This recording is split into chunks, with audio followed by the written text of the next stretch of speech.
welcome back to another episode of the Life's Playbook podcast. This is Season 3, Episode 11. One more episode left for Season 4. With that being said, I am your host. If you are new to the show, I am your host, Quinn Jackson.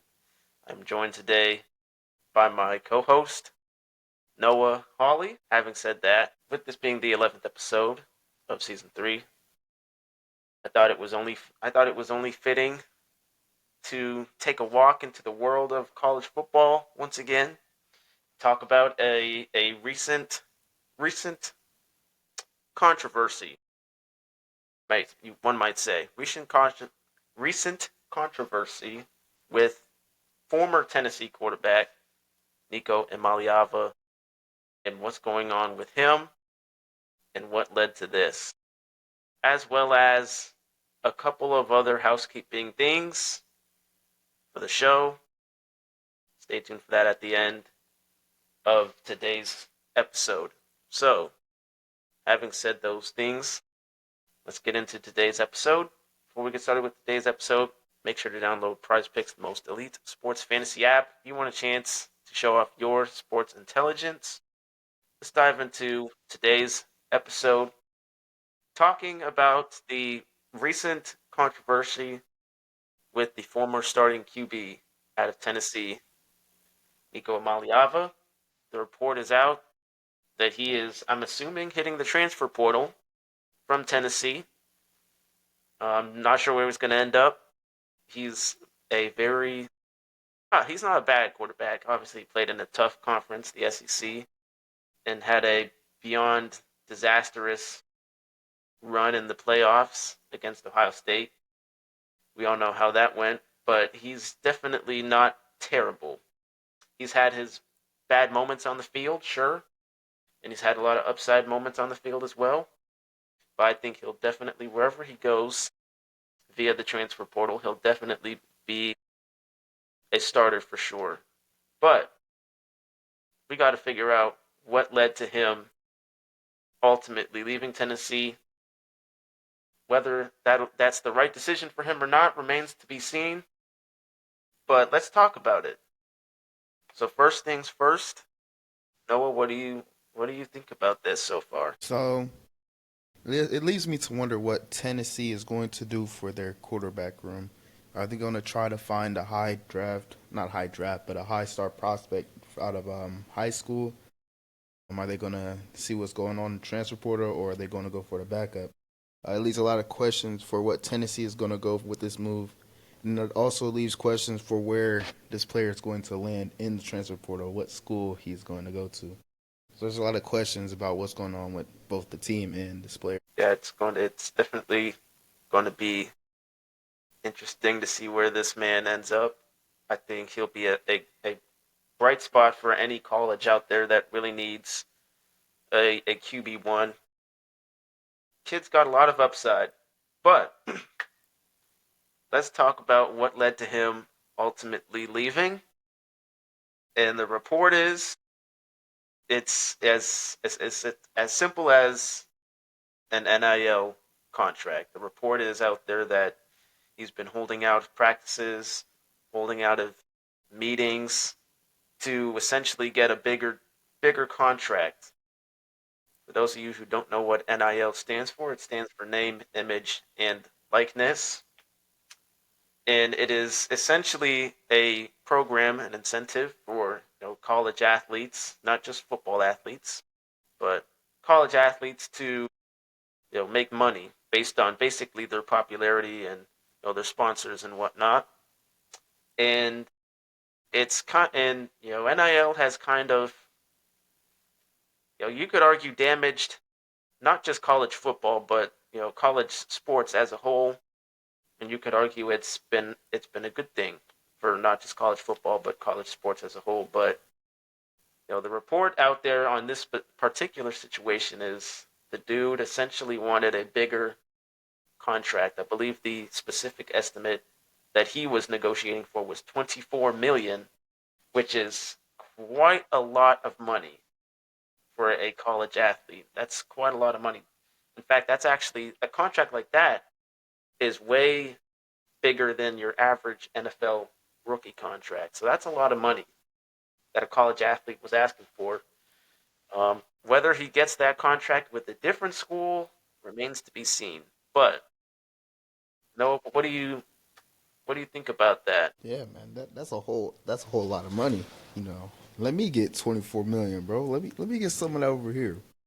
But I don't think he's gonna find any school that's gonna offer him 24 million, bro. Especially as a sophomore in college. Like he did lead Tennessee to a playoff run, not a playoff run, but a playoff appearance, and they got dominated by Ohio State. But 24 million is outrageous. I could see like maybe a $3-4 million NI deal, but I can't see a $24 million deal happening. Yeah, I don't know. I don't know where he's gonna go. That's gonna pay him 24 mil, but that's a lot of money. That's like your average NFL veteran kind of contract, like a 1 year deal in the NFL type contract right there. And I don't know if he's gonna make it in college, but this NIL again is it's a big thing, and it's changed college sports again, not just for football, but across the other sports. I know recently that there was a similar incident in women's basketball right after the season. I believe a point guard from TCU is hit the transfer portal as well due to similar reasonings, NIL and whatnot. So it's NIL is a problem per se in the college sports world, not just for football, but worldwide for the other sports. It's definitely a problem that needs to get looked at, as well as the transfer portal. But the transfer portal is a discussion for a different day. But for this man specifically, not sure where he's going to go. Um, not sure what school is I want to say dumb enough, but gullible enough to even offer a sophomore, like you said, a college sophomore 24 mil.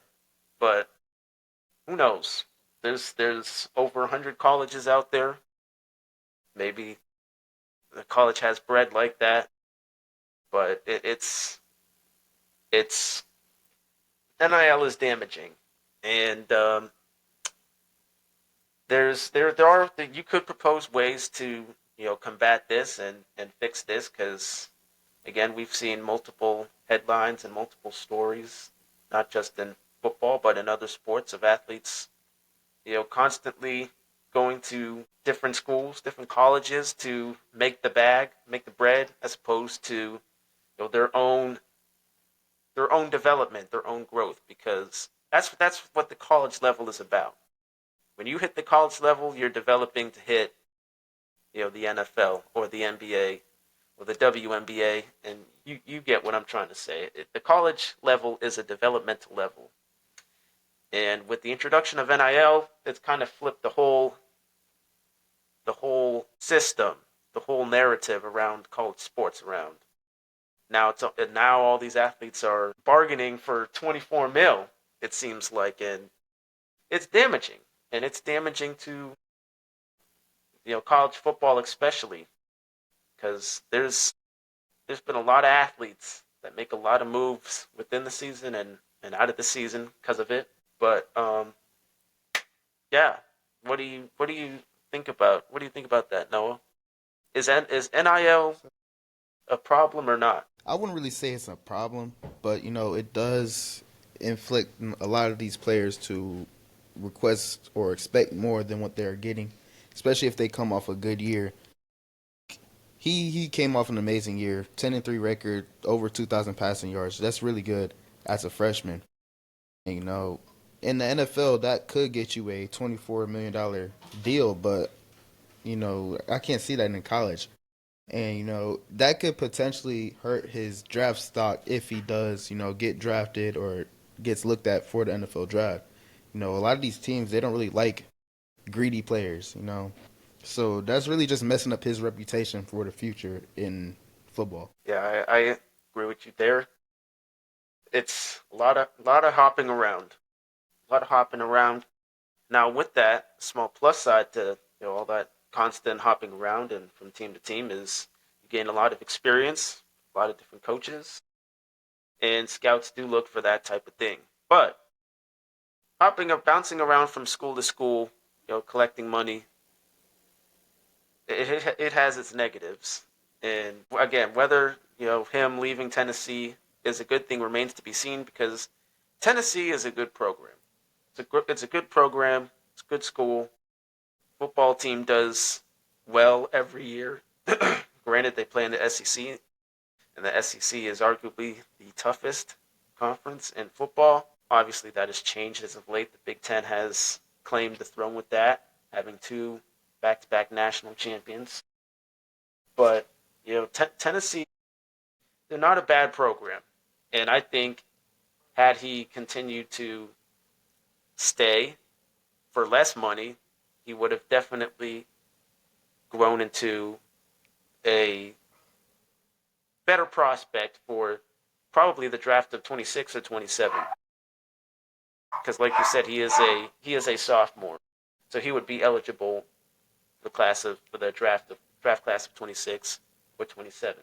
But Tennessee's not a bad program. I'm kind of confused why he would leave it.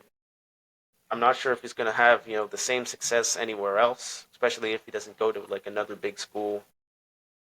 But like you said, he had a good season, sophomore quarterback. I'm sure it won't be that hard for him to find another team that's in need of a guy, of a good, solid, rising star, rising prospect. But it is a shame nonetheless that it's come down to this. It'll be interesting to see how Tennessee looks this season, whether they will they be in the playoffs or not, who the starting quarterback's going to be. But my condolences to Nico Imaleava because it's going to be might be tough. Might be tough for you, pal, to find 24 mil in college. It might be like you would have had to put up at least a Heisman level performance to even ask for 24 million in college, but we'll find out. We'll find out. Anything else you would like to add before we move forward? Yeah, so you usually see a tendency, not really with all quarterbacks, but some of these quarterbacks. The NFL is a completely different game of football when it comes down to it. You see a lot of these quarterbacks who do good in college, and when they get to the NFL, they don't do what they're doing in college. So, if he could stay consistent, maybe he could get it if he does like a 4 year in college. But and then he could maybe request 24 million, but I don't really see that happening. I don't really see that happening either. This also reminds me of the Carson Beck situation as well. We all know what Carson Beck did at the end of this previous season. He chose to stay for another year, which could turn out to be a good decision or a bad decision. Transferred to Miami, and his NIL contract is $4 million, which is a lot in and of itself as well. But that was another situation that this one reminded me of, and whether because Carson Beck technically was eligible for this year's draft as well, but obviously he chose to stay another year, develop himself for next year's draft, and we'll see. We'll see whether him leaving Georgia was the smart move or not, and we'll see what happens with Imaleava moving forward. I hope he has a great college career, but we'll find out if him leaving Tennessee was a bad idea or not. Having said that, we at the Life's Playbook podcast understand that this episode is 2 days late, technically. With that being said, we got a little bit of housekeeping news for you guys across all platforms. First bit of news is Sunday episodes, unfortunately, time being, are no more. Sunday episodes are no more due to, My co-host here, Noah, has moved out of Cali, has moved into the harsh. How should I say this? Summers of Hawaii, and the time frames, time zones are drastically different. So it would be hard to do 3 episodes a week. So we discussed about it, talked about it, and we ultimately came to the decision that Sunday episodes will have to go. That is the first piece of news. Second piece of news is they were still there. Can't speak. There will still be Tuesday and Thursday episodes, but those episodes will be recorded on Saturday and Sundays, and they'll be posted the day of. So those episodes will still be consistent. Still keep up with them. They just won't be recorded and dropped on the same day like previous months before, but they will still be there. Sunday episodes are no more for the time being. Everything else is fine. Again, still obviously hoping we get a guest speaker on the show one of these episodes. But yeah, it's come down to this. Our personal lives are very demanding. We got jobs. Those jobs are very demanding. So we got to make time for not only the show, but to attend those things as well. But rest assured, we will still be here. The episodes will, at least Tuesday and Thursday episodes, will still be here. But for the time being, there will be no Sunday episodes. With that being said, do you have anything you'd like to add, Noah, before we close today? Man, it was a hard decision. I brought it up to, Quinn. I don't know, I think it was a week before I left out. I didn't really know I was going to Hawaii. I found out like last second, and it was either we had to change the episode dates, or I just had to leave the show. And we came down to a decision. We're gonna try to manage both schedules. Quinn works, and I gotta protect the country for y'all that watch this.